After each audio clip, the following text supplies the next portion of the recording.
Alors, le coaching de vie est utile, peut vous être utile en fait à divers niveaux. Et à partir du moment où on ressent un mal-être mineur ou profond, déjà c'est la base, parce que c'est une démarche dynamique qui s'élabore autour d'objectifs à atteindre. Soit vous êtes dans un conflit ou une problématique légère de questionnement, de positionnement, une situation à étayer, et un coaching de vie que je qualifierais un peu plus de thérapeutique, qui est vraiment lié à une volonté de la personne d'aborder un réel changement profond de son existence. Retrouver un sens à ce que l'on vit, un sens à une relation, un sens à un travail, un sens à un cheminement de vie, se libérer d'un état émotionnel négatif, voilà, la colère, le stress, enfin toutes ces sortes de sentiments qui entravent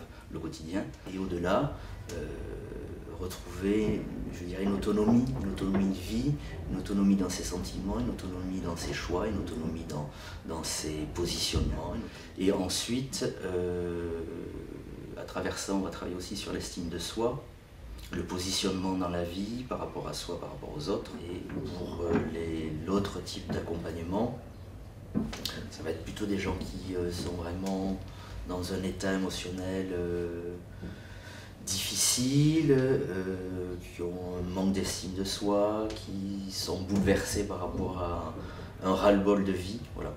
Je dirais que ça, et qui du coup, même si c'est pas exprimé, une réelle envie de dire bon là, maintenant ça suffit, j'ai réellement envie de passer à autre chose dans ma vie. Voilà.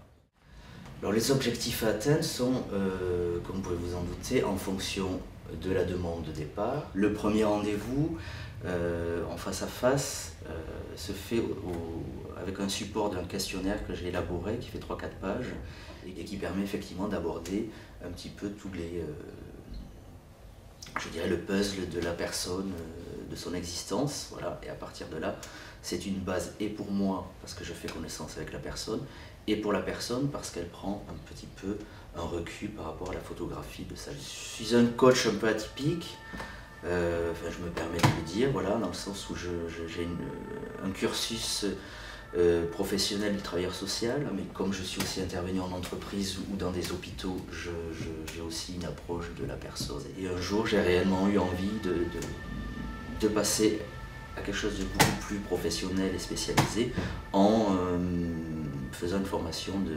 programmation neurolinguistique, la PNL, qui est une technique de coach.